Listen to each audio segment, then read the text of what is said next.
Assalamualaikum warahmatullahi wabarakatuh. Alhamdulillahirabbil alamin. Wassalatu wassalamu ala asyrafil anbiya'i wal mursalin wa ala alihi wa sahbihi ajma'in.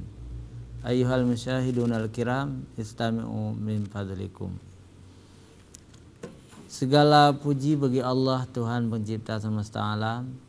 Selawat dan salam kepada junjungan kita Nabi besar Muhammad sallallahu alaihi wasallam beserta keluarga dan sahabat beliau sekalian.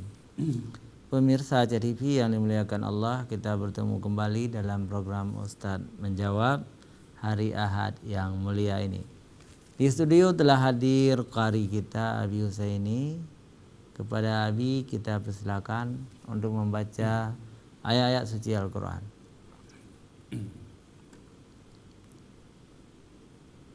Assalamualaikum warahmatullahi wabarakatuh.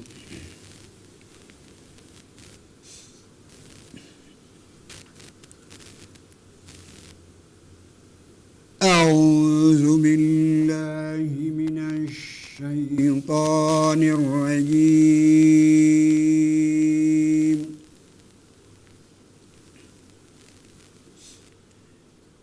Bismillahirrahmanirrahim.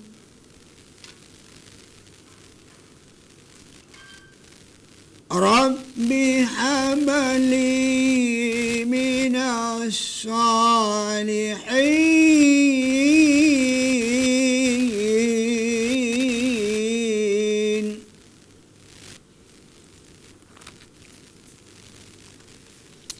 Fabashsharnahu bighulamin halim.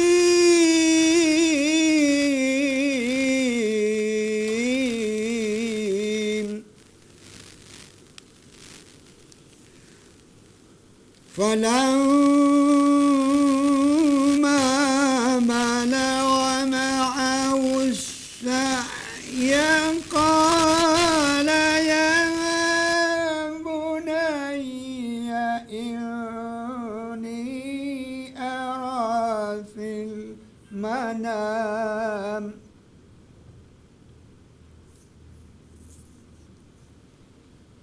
قال يا بني إني أرى في المنام أني أذبحك فانظر ماذا ترى قال يا أبت افعل ما تؤمر ستجدني إن شاء الله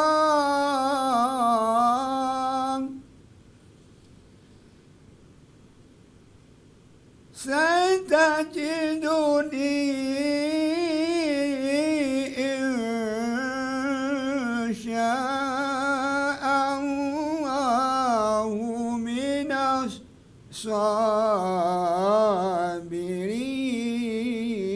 الصابرين فلما أسلما وتله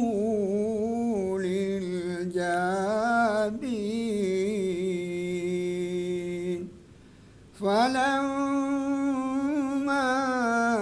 أسلما وتله للجبين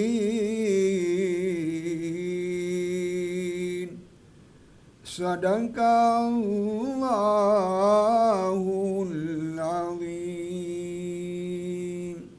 Assalamualaikum warahmatullahi wabarakatuh. Waalaikumsalam warahmatullahi wabarakatuh. Maha benar Allah atas segala firman-Nya.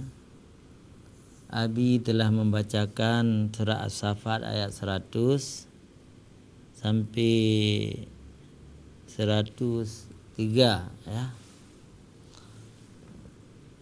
Ini cerita tentang pengorbanan ya. Allah SWT memerintahkan kekasihnya Nabi Ibrahim alaihissalam untuk menyembelih anaknya Nabi Ismail ya.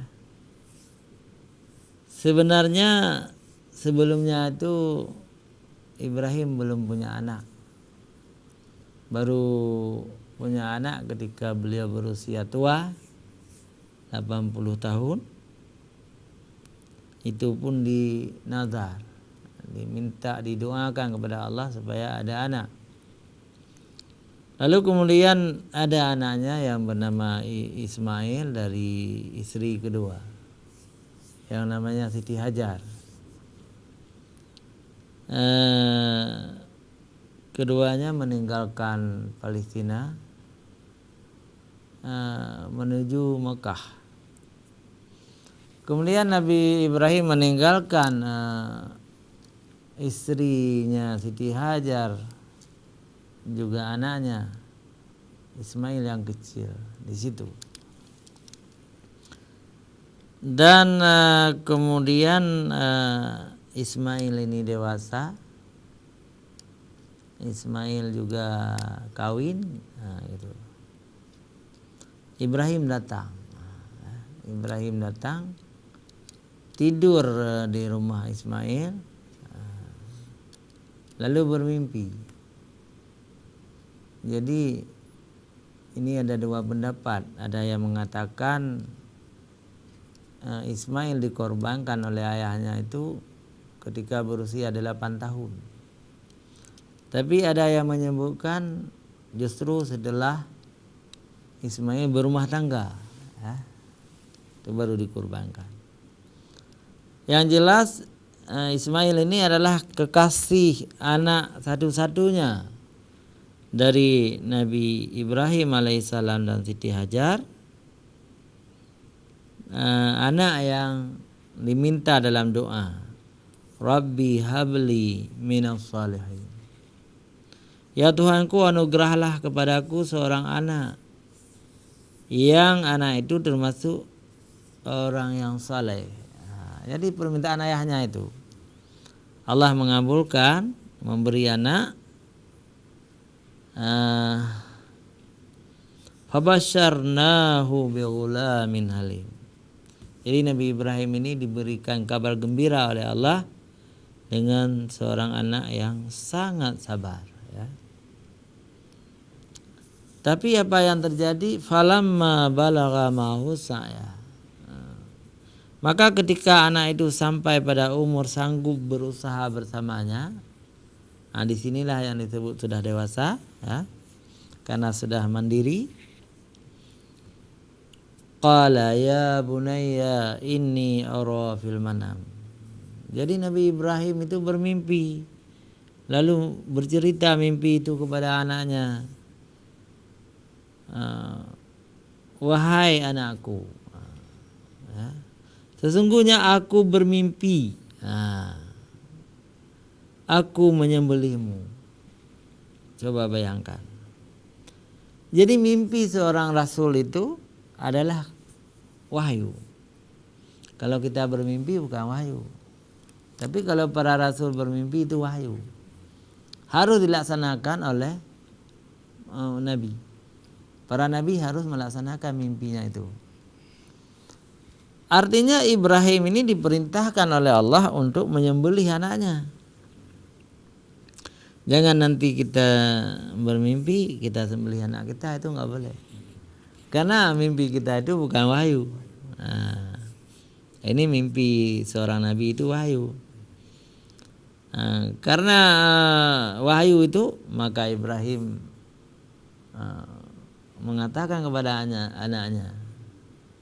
Jadi qala ya bunayya inni ara fil manam. Wahai anakku, aku melihat dalam mimpiku engkau disuruh sembelih oleh Allah Subhanahu wa taala.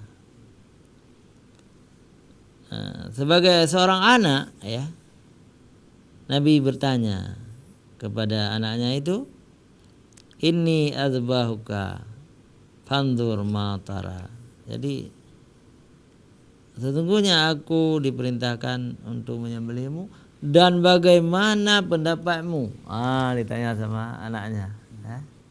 Bagaimana pendapatmu? Ditanya oleh Nabi Ibrahim kepada Ismail.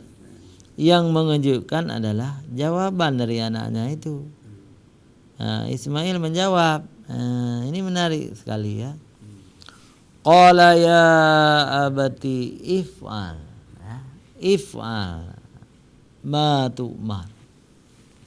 Wahai ayahku, kan?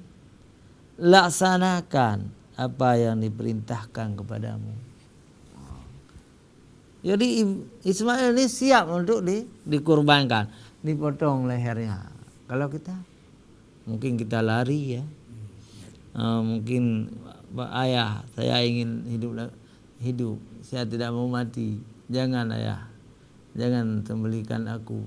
Tapi ini Ismail mengatakan if'al ma tu'mar, laksanakan perintah itu wahai ayahku. Satajiduni insyaallahu minas sabirin. Niscaya ayah engkau akan melihatku ya. Insyaallah aku termasuk orang-orang yang sabar. Kata Ismail. Luar biasa ya? Maka kemudian Nabi Ibrahim itu melaksanakan perintah itu.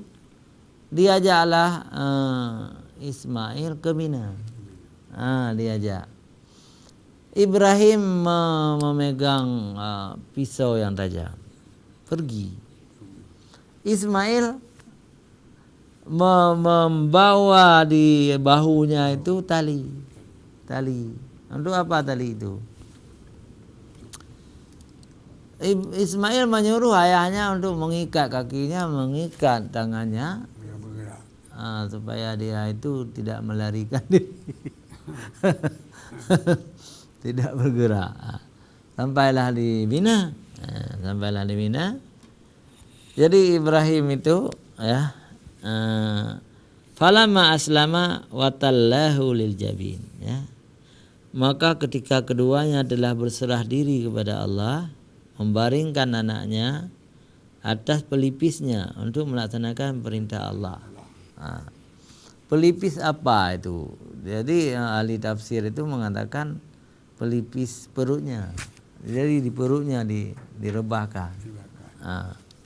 Jadi pemirsa jangan kemana-mana, kita lanjutkan setelah jeda iklan berikut.